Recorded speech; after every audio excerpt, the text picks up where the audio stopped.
So,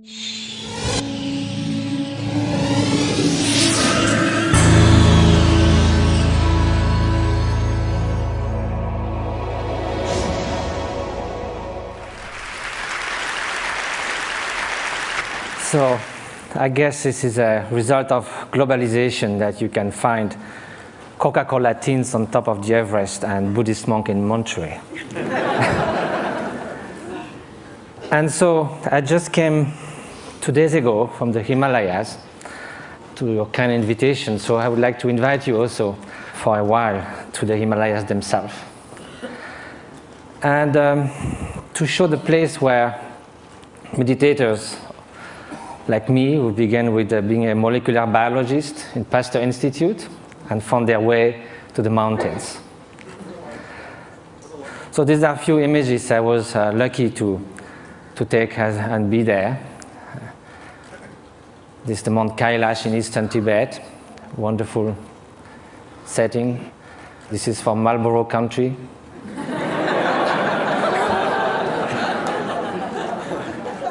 This is a turquoise lake, a meditator. This is the hottest day of the year, somewhere in eastern Tibet, on August 1st. And the night before, we camped, and my Tibetan friends said, we're going to sleep outside. And I said, why? We have enough space in the tent. They say, yes, but it's summertime.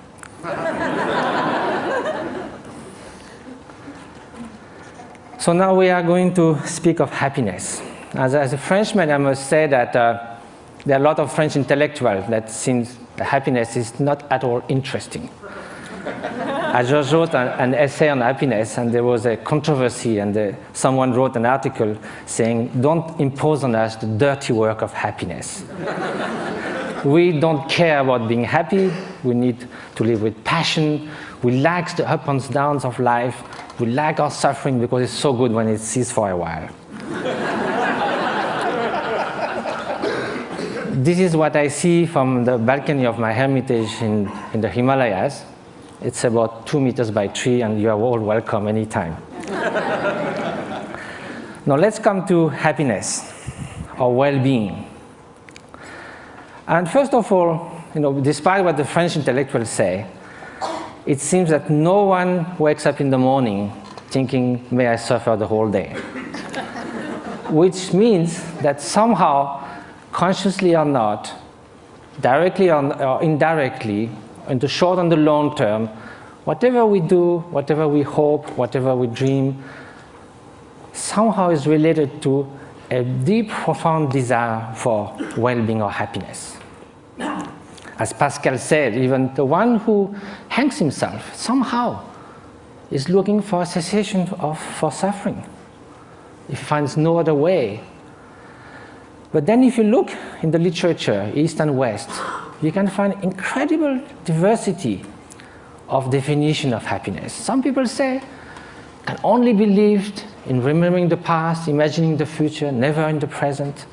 Some people say happiness is right now, is the quality of the freshness of the present moment. And that led to Henri Bergson, the French philosopher, to say all the great thinkers of humanity have left happiness in the vague, so that they could define, each of them could define in their own terms. Well, that will be fine if it was just a secondary preoccupation in life. But now, if it is something that's going to determine the quality of every instant of our life, then we better know what it is, have some clearer idea.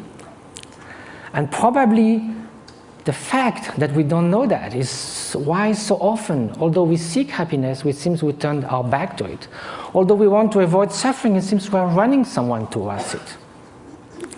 And that also comes from some kind of confusions. One of the most common ones is happiness and pleasure. But if we look at the characteristic of those two, pleasure is contingent upon time, upon its object, upon the place. It is something that changes of nature. Beautiful chocolate cake, first serving is delicious, second one, not so much, then we feel disgust. That's the nature of things. We get tired. I used to be a fan of Bach. I used to play it on the guitar, and I can hear it 2, 3, 5 times. If I had to hear it 24 hours non-stop, it might be very tiring. If you are feeling very cold, you come near a fire, it's so wonderful. Then after some moments, you just go a little back, and then it starts burning. It sort of uses itself as you experience it. And also, again, it can also, it's something that it is not something that is radiating outside. Like, you can feel intense pleasure, and some others around you can be suffering a lot. Now, what then will be happiness? And happiness, of course, is such a vague word. So let's say well-being. And so I think the best definition, according to the Buddhist view, is that well-being is not just a mere pleasurable sensation. It is a deep sense of serenity and fulfillment, a state that actually pervades and underlies all emotional states and all the joys of sorrows that can come one's way. Well, that might be surprising. Can we have this kind of well-being while being sad? In a way, why not? Because we are speaking of a different level. Look at the waves coming near the shore. When you are at the bottom of the wave, you hit the bottom. You hit the solid rock. When you are surfing on the top, you are all elated. So you go from elation to depression. There's no depth. Now, if you look at the high sea, there might be beautiful, calm ocean like a mirror. There might be storms, but the depth of the ocean is still there, unchanged. So now, how is that? It can only be a state of being, not just a fleeting emotion, sensation, even joy that can be the spring of happiness. But there's also wicked joy. You can rejoice in someone's suffering. So now, how do we proceed in our quest for happiness? Very often, we look outside. We think that if we could gather this and that, all the conditions, something like we say, everything to be happy, to have everything to be happy, that very sentence already bears the doom of destruction of happiness. To have everything. If we miss something, it collapses. And also when things go wrong, we're trying to fix things outside so much. But our control on the outer world is limited, temporary, and often illusory. So now look at the inner conditions. Aren't it stronger? Isn't it the mind that translates the outer condition into happiness and suffering? And isn't that stronger? We know by experience that we can be in what we call a little paradise and yet be completely unhappy within. The Dalai Lama was once in Portugal, and there was a lot of construction going on everywhere. So one evening he said, look, you are doing all these things, but isn't it nice also to build something within? And he said, unless that, even you get a high-tech flat on the 100th floor of a super modern and comfortable building, if you are deeply unhappy within, all you are going to look for is a window from which to jump. So now, at the opposite, we know a lot of people who in very difficult circumstances manage to keep serenity, inner strength, inner freedom, confidence. So now, if the inner conditions are stronger, of course, the outer conditions do influence. And it's wonderful to live longer, healthier, to have access to information, education, to be able to travel, to have freedom. It's highly desirable.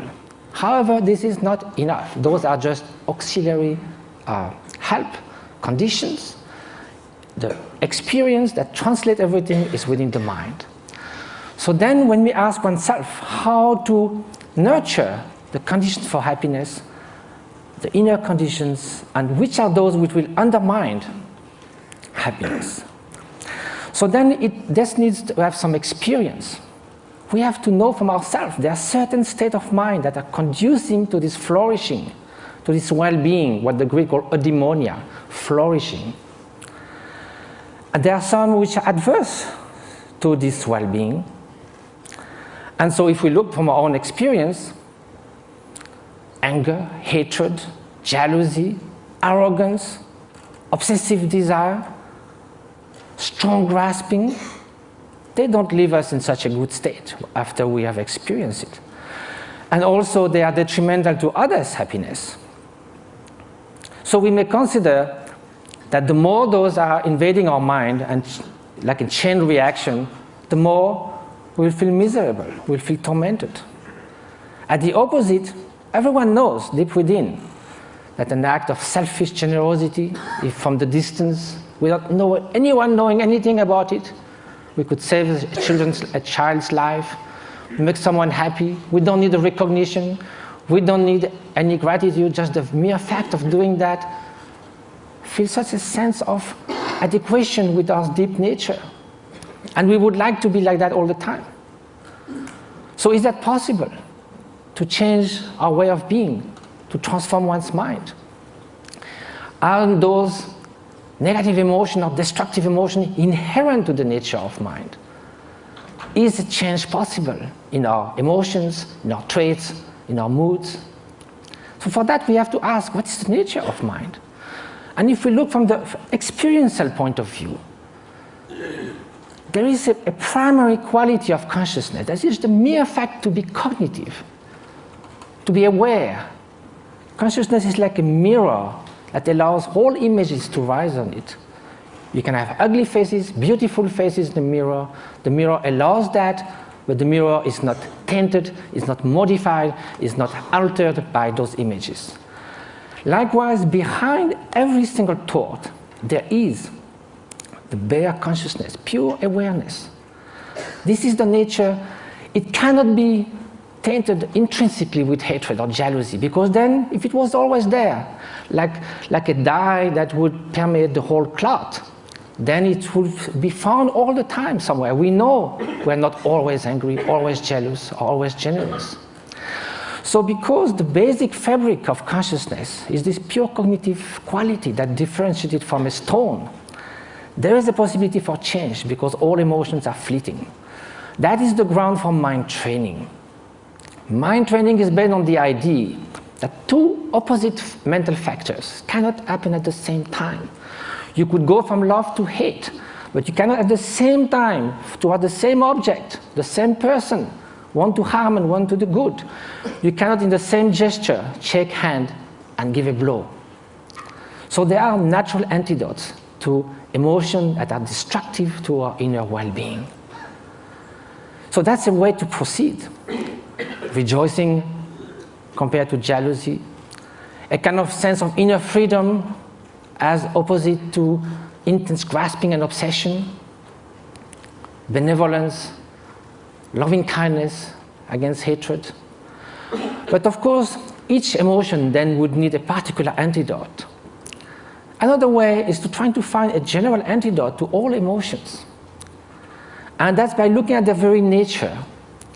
Usually, when we feel annoyed, hatred, or upset with someone, or obsessed with something, the mind goes again and again to that object. Each time it goes to the object, it reinforces that obsession or that annoyance. So then it's a self-perpetuating process. So what we need to look now is, instead of looking outward, we look inward. Look at anger itself. It looks very menacing, like a billowing monsoon cloud, thunderstorm. But we think we could sit on the cloud, but if we go there, it's just mist. Likewise, if you look at the thought of anger, it will vanish like frost under the morning sun. If you do this again and again, the propensity, the tendencies for anger to arise again will be less and less each time you dissolved it. And at the end, although it may arise, it will just cross the mind like a bird crossing the sky without leaving any track. So this is the principle of mind training. Now, it takes time, because it took time for all those faults in our mind, tendencies to build up. So it will take time to unfold them as well. But that's the only way to go. Mind transformation. That is the very meaning of meditation. It means familiarization with a new way of being, new way of perceiving things, which is more in adequation with reality, with interdependence, with the stream and continuous transformation which our being and our consciousness is. So the interface with cognitive science, since we need to come to that, and what was the subject of we have to deal in such a short time, with brain plasticity. Brain was thought to be more or less fixed. All the neuronal connection in numbers and quantities were thought till the last 20 years, thought to be more or less fixed when we reach the adult age. Now recently it has been found that it can change a lot. A violinist, as we heard, we have done 10,000 hours of violin practice. Some area that controls the movements of fingers in the brain change a lot. Increase and reinforcement of the synaptic connections. So can we do that with human qualities, with loving kindness, with patience, with openness? So that's what those great meditators have been doing. Some of them who came to the labs, like in Madison, Wisconsin, or in Berkeley, did 20 to 40,000 hours of meditation. They do like 3 years retreat where they do meditate 12 hours a day, and then the rest of their life they would do that 3-4 hours a day. They are real Olympic champions of mind training. This is the place where they meditate. You can see it's kind of inspiring. Now, here with 256 electrodes.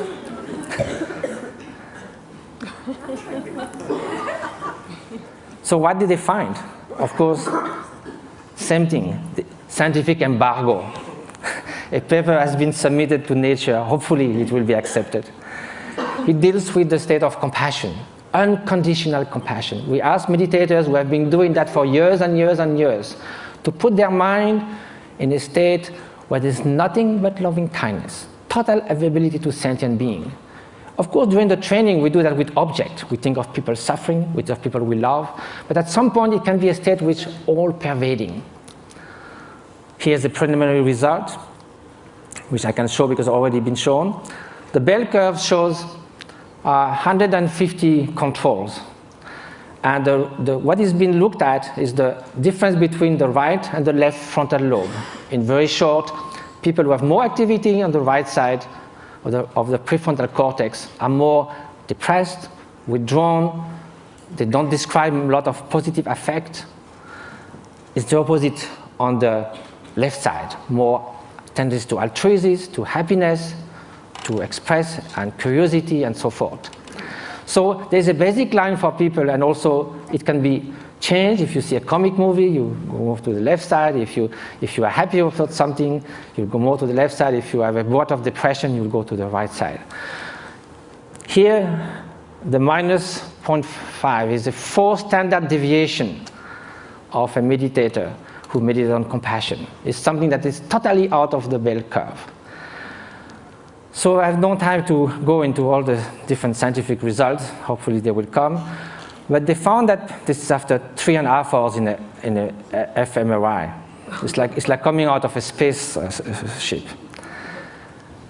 Also, it has been shown in other labs, for instance, Paul Ekman's labs in Berkeley, that some meditators are able also to control their emotional response more than it could be taught. Like the startle experiments, for instance. If you sit a guy on a chair with all this kind of apparatus measuring your physiology, and there's kind of a bomb that goes off. It's a so instinctive response that in 20 years, they never saw anyone who would not jump. Some meditators, without trying to stop it, but simply by being completely open, thinking that that bang is just going to be just a small event, like a shooting stars, they're able not to move at all. So the whole point of that is not sort of to make like a circus thing of showing exceptional beings who can jump or whatever. It's more to say that mind training matters. That this is not just a luxury. This is not a supplementary vitamin for the soul. This is something that's going to determine the quality of every instant of our life. We are ready to spend 50 years achieving education. We love to do jogging, fitness. We do all kinds of things to remain beautiful. Yet, we spend surprisingly little time taking care of what matters most, the way our mind functions, which again is the ultimate thing that determines the quality of our experience. Now, compassion should also be put in action. That's what we try to do in different places. Just this one example is worth a lot of work. This lady with bone TV left alone in a tent was going to die with her only daughter. 1 year later, how she is. Different schools and clinics we've been doing in Tibet. And just I leave you with the beauty of those looks that tells more about happiness than I could ever say. And jumping monks of Tibet. Flying monks.